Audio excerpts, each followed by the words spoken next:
On this AVNation special, we sit down with Bren Walker as she previews her keynote for June 17th AV3 event. You can find out more about AV3 at AV3event.com.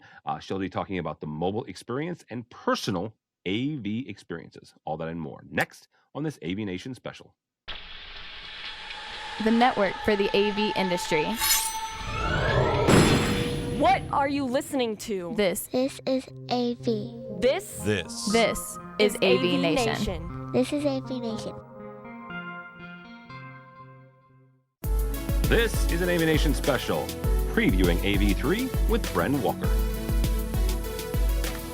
It's Tim Albright with AVNation, the AVNation special, taking a preview of AV3, our event, virtual event happening with VIXA and our friends over at AV Network and SCN, System Contractor News. With me today is Bren Walker from Kierkegaard. She is a partner there, and she is going to give us kind of a preview and overarching of her beginning keynote. Welcome, ma'am. Thank you. Welcome. I'm happy to be here. Thanks for having me. Absolutely. June 17th, you get to see Bren for the entire segment. But first, if people aren't familiar with you, how did you get involved in AV? Where have you been? You've got a very impressive resume and background. And then how did you get involved in Kierkegaard?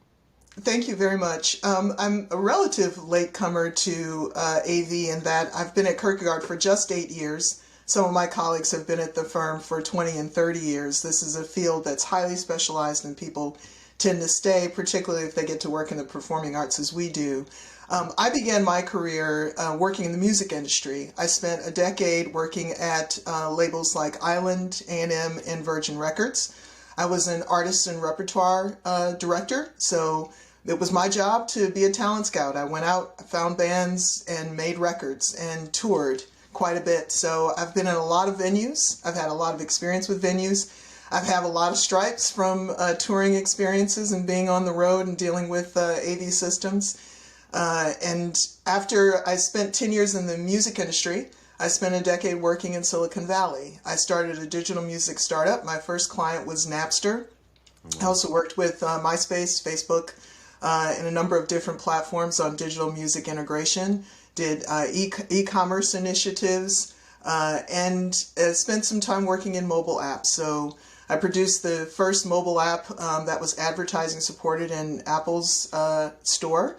It was an app for the Lenovo sponsored for the Olympics. I went on to do mobile apps for MSNBC, Motor Trend, different magazines and news partners, television broadcast. Over the course of my career, you could say that I've been a producer of sorts. I've produced different things. I like to think of myself as a catalyst. I try to make things happen and to make change where I can.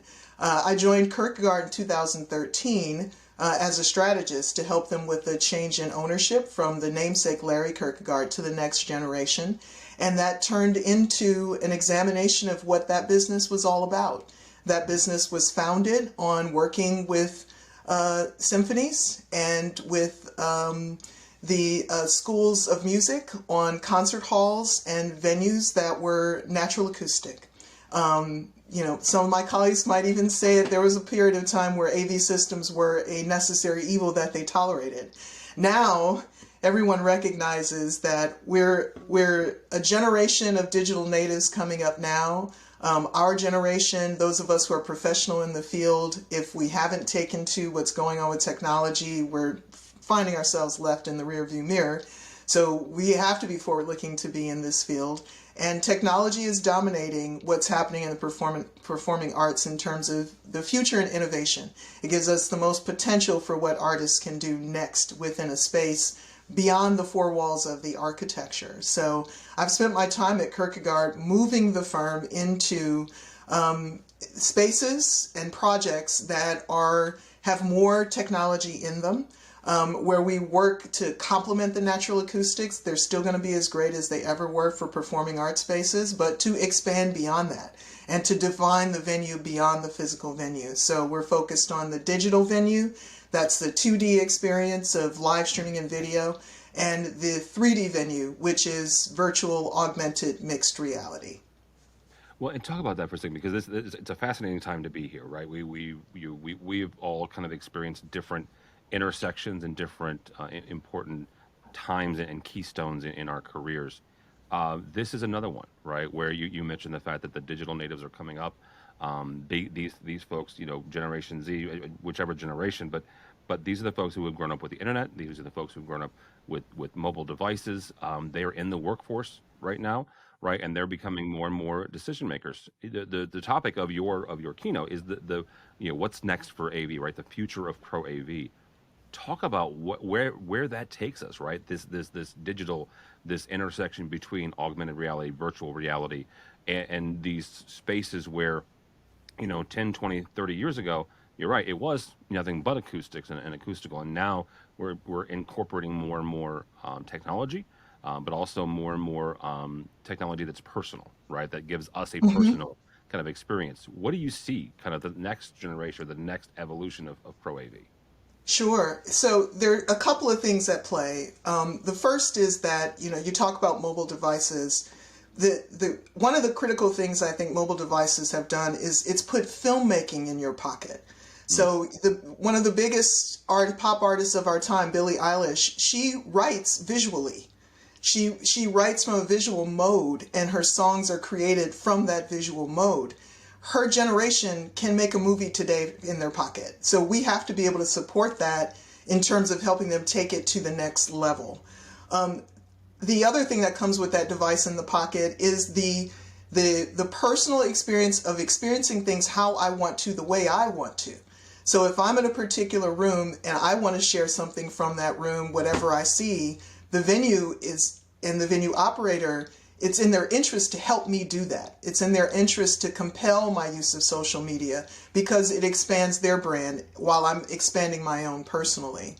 At last year's InfoComm, in one of the keynotes, there was a discussion about how codecs have gone from hardware to software, and we've now crossed that Rubicon of having more than 75% of our codecs being software-based instead of hardware-based.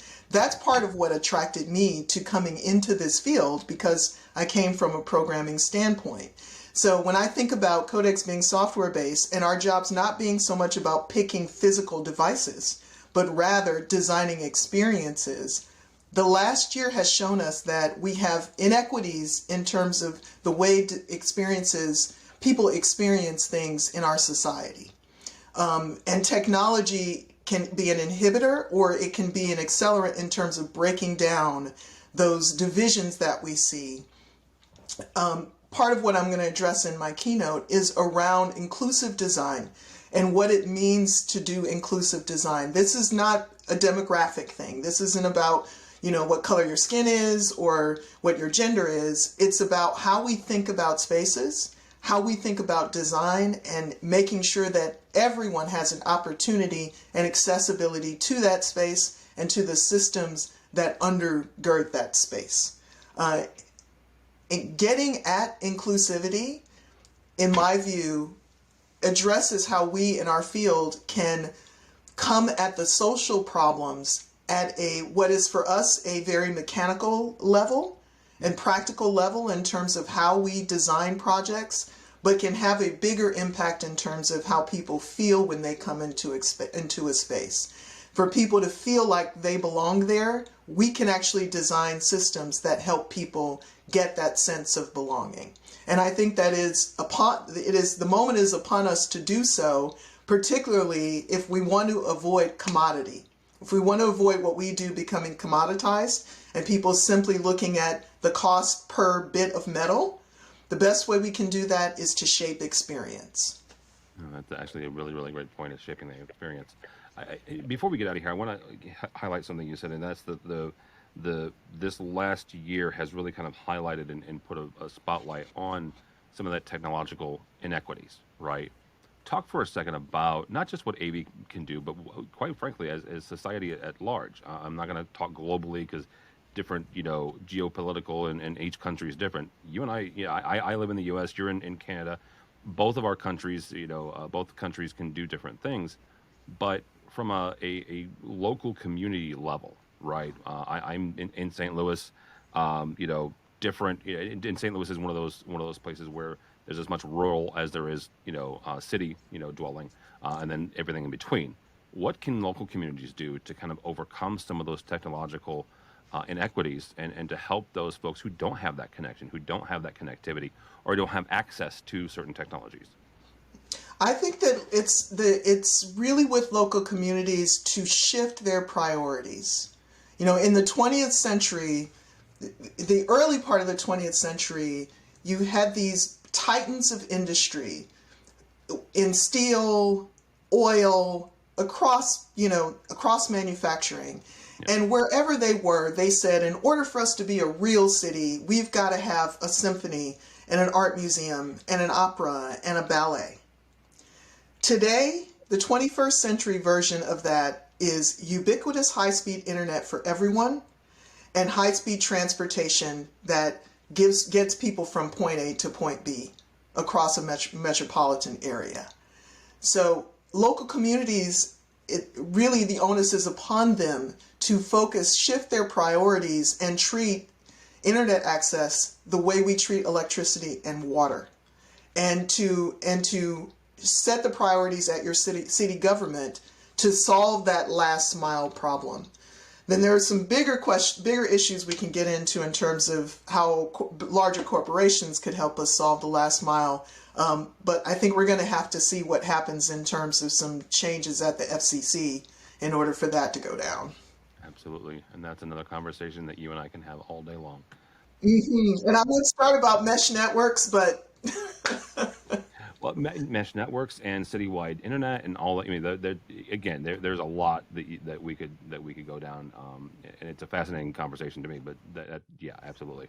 And even just getting people to think about their hotspot technology that they have on their device, and how they might share that, right? Yeah. You know, if we think about how we used to have projects, there are projects I'm sure that are still going on at an academic level where people share their computing power when they're not using a device. They give their computing power to a project. The old SETI project in the 90s was one of those.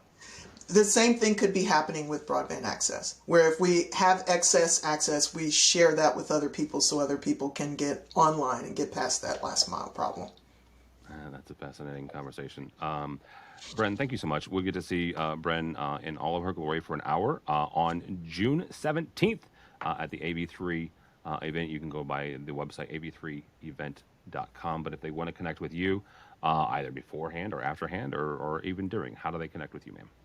You can connect with me, bwalker at kierkegaard.com. I don't have social media. I just don't have time for it. I gave up my Facebook account, Twitter accounts 10 years ago and haven't looked back. You can also find me on LinkedIn, though, Brenda J. Walker. So that's another place. But email is always the best way, bwalker at kierkegaard.com. I look forward to connecting with anyone who's interested. Very good. Bren Walker from Kierkegaard. Again, you can check her out June 17th with me and Megan Dutta and our friends over at AVIXA as well.